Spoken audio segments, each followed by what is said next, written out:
Hey everybody, Seth Apter here. Thank you so much for joining me for another video demonstration. I am really excited today because I am working in a new artist book.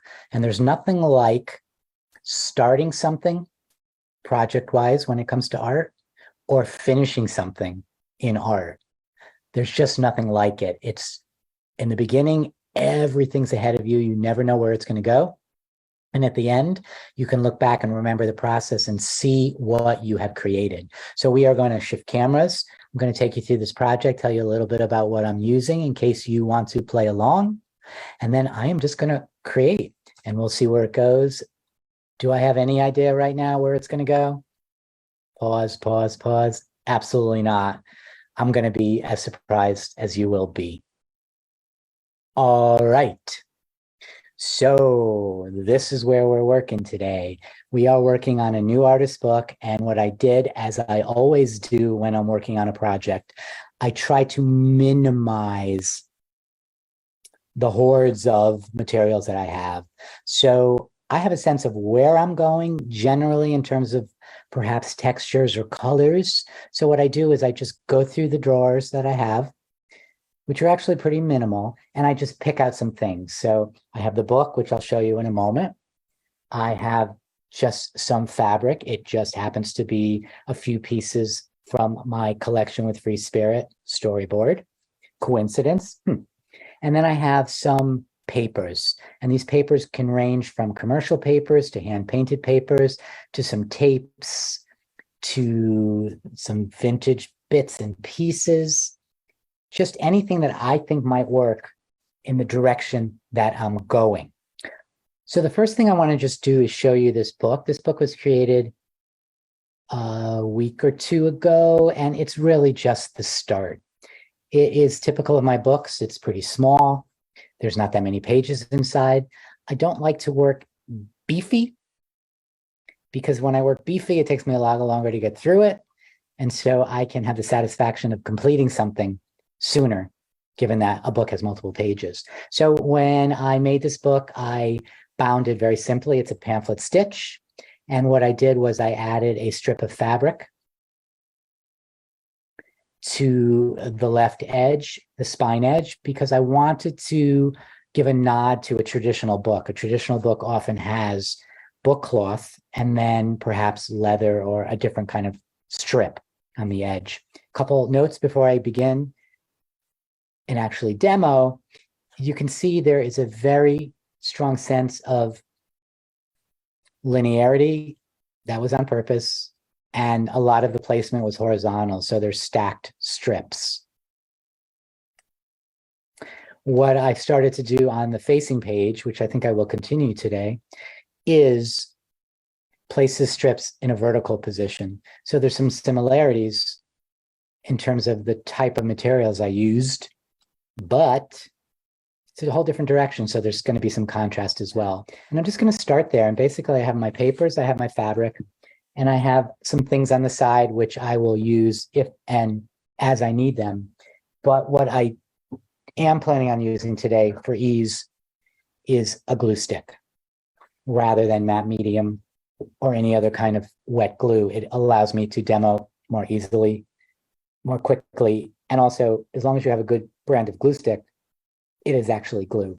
So what I'm going to do is I'm just going to rifle through here and I'm going to see a little bit of what I have and make some choices with some elements. And I'm just going to lay some stuff down. And while I know I always say I'm not a person who auditions, you know, I do have to find that first piece. And I actually really like this. This is a very, very, very old, antique, really, piece of almost tissue-like paper, washi-like paper from an old Japanese book. And it's here, and I like the idea of also placing it here. So I think I'm going to go ahead and I'm just going to pick the piece that I want. It is encased in vintage beeswax, and because of that, it's got this gorgeous glassine feel.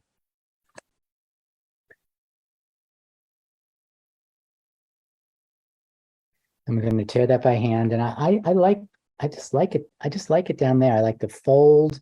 I'm going to try to keep that fold. I like that I can overlap that element and you can still see through it. So I am just going to, without further ado, use my glue stick and stick it down.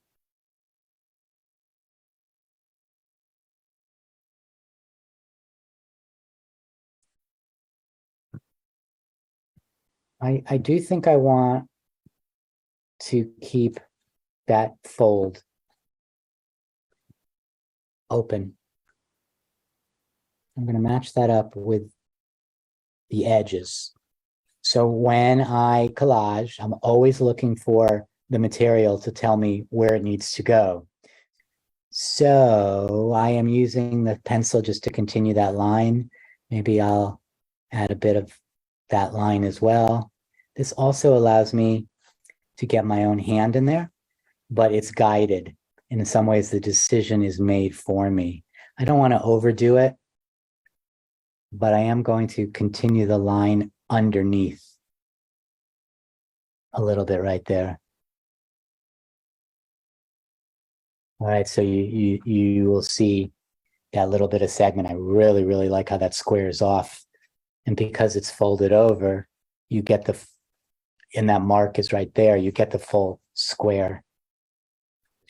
I am going to look for something up here. I may leave the center area pretty quiet, which is not really like me. I'm digging through.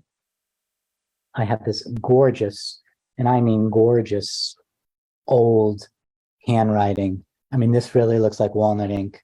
It is just beautiful. It's on both sides, which is great because it gives me a chance to get lots of different configurations. There's the material here that's actually from the same element. So I'm going to have the text vertical here and then horizontal here. And again, I'm looking for the materials to tell me where to go and what to do. And I can really see that this tear that's here already will allow me to full on just use an element that was just waiting to be used. And it's guiding me in terms of shape. And I actually really love that this goes this way, this goes that way. It almost gives a circular effect there. One thing to also note in this book is that this book, the pages are stacked in the same way that all the elements are stacked. So this page right here ends here, and it allows you to see this page, or at least a section of that page. That's a little bit of a surprise. And then the last page, the inner back cover, stepped out further. So all these vertical edges just echo each other. And it is hard to tell which page is where and where it begins and where it ends. And I love that because the book is quickly coming together in a very cohesive way. I am going to go ahead and I'm going to glue this. Hate to lose one side of this, but you know, I've learned over the years, it's okay to use your good stuff and miss some of it. I'll decide if this is going to get reattached in a second. Usually when something rips, it's my way of thinking it is asking me not to use it. And I actually really like that. That tear allowed that segment to show through, and there's some nice marks there.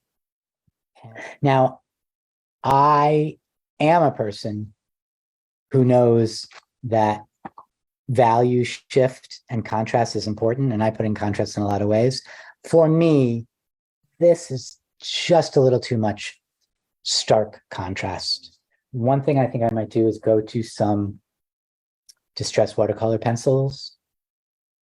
I'm going to pull out a couple colors in this family. And then you see there's some little bit of greens and blues there. I want to pull those throughout the book. So I may take a few of those. And of course, I'm pulling all these out, but who knows what I'll actually use. But I am going to go ahead and I'm going to just scratch some softness in. And it's going to add a little detail. It's going to add some color. It's going to create a little bit of sense of connection with what's underneath, because it's not going to be quite as stark. But I'm choosing these light colors because I still want that strong contrast. Not sure if that's showing up, but hopefully it is. Let's bring some stronger colors in there as well. I'm basically holding the pencils on their side so that I do get some softness. Now, these are watercolor pencils, so I wonder what would happen. Let's throw in a little bit of that. Yeah, I like that. I wonder what would happen if I wet them a little bit. So I'm just taking a sprayer. I'm going to put a little bit on my finger. I'm going to see if these will bleed. And as expected, they are watercolor pencils. They're going to. And that is what I'm looking for. There's still contrast.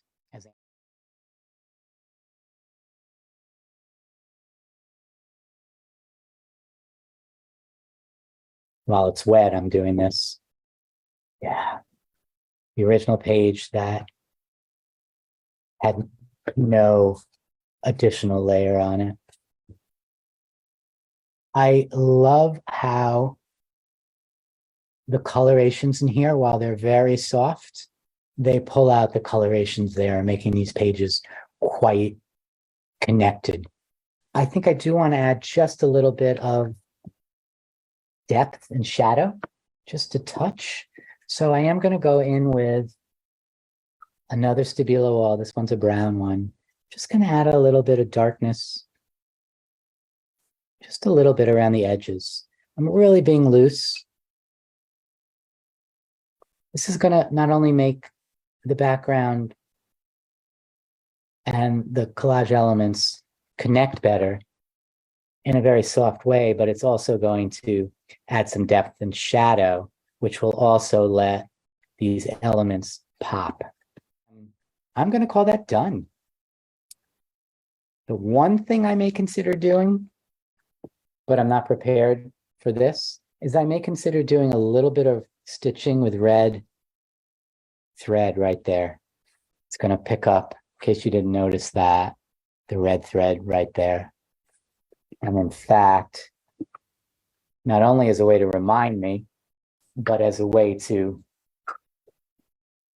get a sense of that as I'm going in with a red Stabilo wall. I'm just going to add a broken, loose line right there. And you know, maybe that's even enough to echo the red there. But you know me, it's probably not going to be enough. All right, so I am good with that. I am really good with that. And I am hoping that you guys are good with that too, because I am going to move on.